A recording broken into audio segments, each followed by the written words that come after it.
What if I told you Arsenal's title challenge is built on a shocking secret? A staggering 70% of their goals come from set pieces, while their rivals dominate open play. This tactical anomaly could make or break their season. Let's dive into the numbers. First, let's talk about goal ratios. The average goals per match have not yet reached 2, but it's still considered okay. However, out of 16 goals scored, 11 have come from set pieces, including penalties. In other words, only 5 goals have been directly scored from open play, which is relatively low. Overall, the number of set-piece goals in this season's Premier League has increased. After 9 weeks of play, teams have scored a total of 241 goals, with 45 of them coming from corners, accounting for about 19%. This proportion is already one of the highest in Premier League history for this stage of the season. Against tight or low-block defenses, set pieces have always been a crucial means of breaking through. If you don't address your opponent's set pieces, you'll suffer. Take, for example, 2 of the bottom 3 teams, Nottingham Forest and West Ham United. Both have conceded around 9 goals from set pieces, making up nearly half or even more than half of their total goals conceded. This means that poor handling of set pieces can directly drag down your league performance. However, Arsenal this season, strictly speaking, have scored 68.7% of their goals from set pieces, nearly 70%. Comparatively, AFC Bournemouth in second place have scored 16 goals in total, with 11 coming from open play and set pieces accounting for 31.3%. Tottenham Hotspur in third have 17 goals, with 11 from open play and 5 from set pieces, making up 29.4%. Sunderland AFC, the newly promoted team in fourth, have 11 goals, with 4 from open play and 3 from set pieces, plus 1 penalty, totaling 4 set-piece goals, accounting for 36.4%. Moving down to Manchester City, with a total of 17 goals, 15 have come from open play, and the other 2 were own goals. In other words, they have yet to score from penalties, direct free kicks, or set pieces, making their set-piece goal ratio 0%.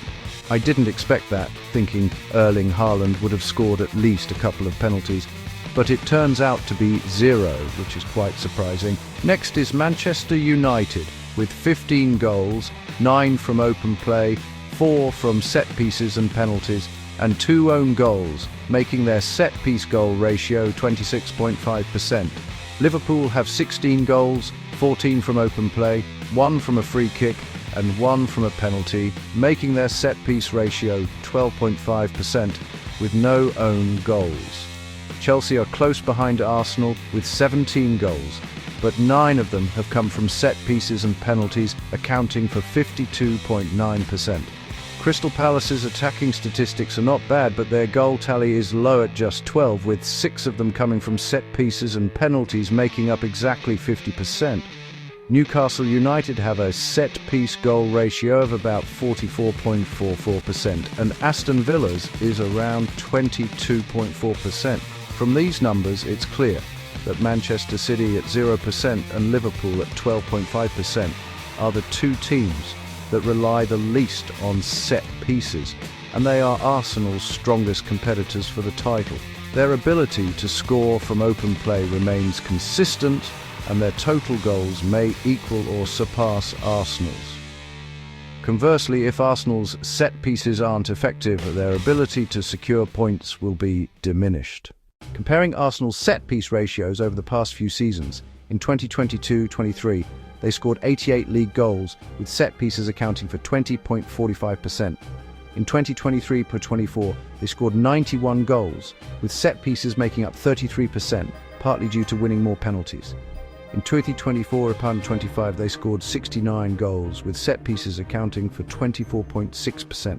This year it has surprisingly risen to 68.7%, although the average may drop as the season progresses, but it's factually high at this stage.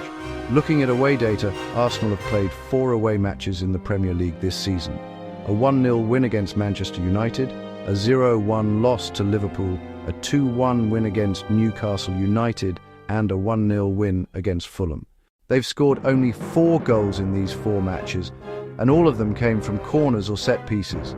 Gabriel Jesus scored 2, Mikel Merino and Leandro Trossard each scored 1. In other words, Arsenal have yet to score from open play in away matches, which is a point of concern and a slight worry is justified.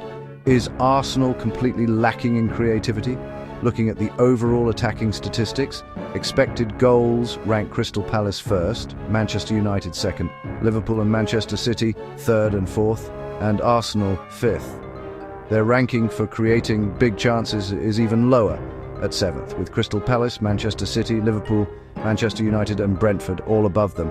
Their shots on target per game rank ninth. This reflects that while they are currently at the top of the table, set-piece goals have been a huge help. Scoring 4 goals in 4 away matches, all from set pieces, makes the lack of open play goals even more noticeable. The match against Newcastle United was an exception, where Arsenal performed exceptionally well, with Nick Pope making several incredible saves and Arsenal overall dominating the home team, making it one of their best away performances this season, including the Champions League. However, this level of performance hasn't been consistent this season. Taking the recent 1-0 home win against Crystal Palace as an example, I agree that Arsenal's performance in the last 2 weeks of the Premier League has not been outstanding. Arsenal had 20 crosses into the box, with 10 successful, while Crystal Palace had 16 but with a lower success rate. However, with a lower possession percentage, Crystal Palace were able to deliver the ball into the box more directly, proportionally more than Arsenal. From the heat map, Arsenal's most active area on the ball is slightly to the right of the centre, while Crystal Palace's is in the midfield 2/3 area, slightly to the left, directly opposing Arsenal's right centre. This made Bukayo Saka's side work harder, and Jurrien Timber also faced pressure. Crystal Palace's left defensive line, with Tyrick Mitchell and Yeremy Pino dropping back to support, often formed a 2 to 3 man marking system against any Arsenal player on the ball. The other side, while not their primary passing area, had Daniel Munoz and Adam Wharton covering the deeper areas. Leandro Trossard himself is not particularly strong in breaking through defences. In comparison, in the previous match against AFC Bournemouth, Crystal Palace simply placed Antoine Semenyo one-on-one to exploit the weak point on the right side. What Arsenal is currently lacking is a consistent one-on-one breakthrough player to counter this. Gabriel Martinelli came on as a substitute in this match and is slightly injured, mainly operating on the right, which is unfortunate as it limits the advancement on both flanks, making the overall attack less prominent.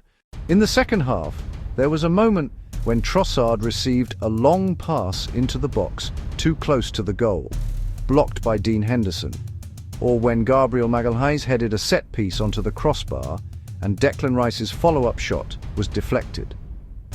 The inconsistency in creativity is related to the squad.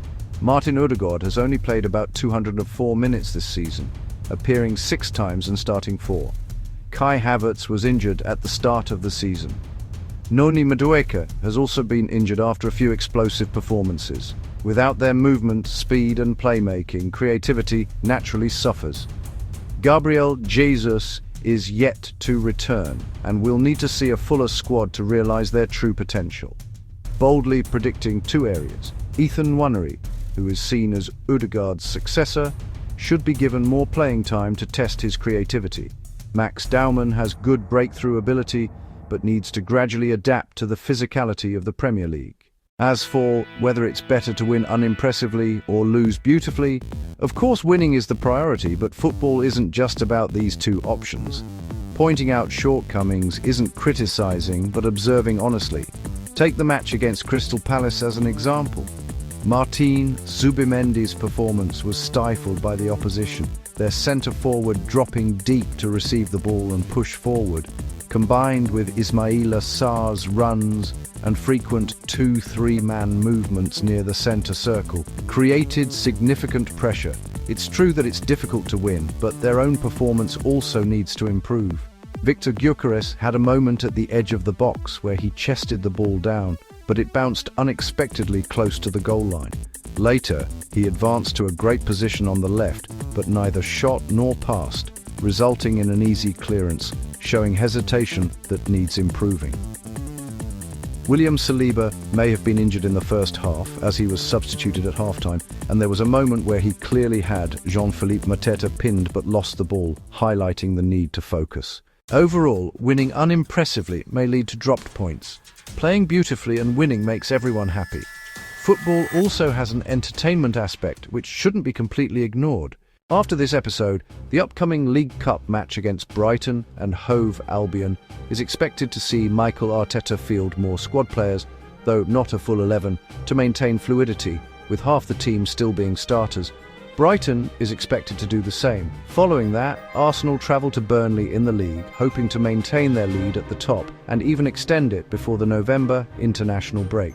However, their open-play goal-scoring performance must improve. If you enjoyed this deep dive, show some love, drop a comment, smash that like button, and subscribe for more Premier League insights. The title race is heating up, and every detail matters.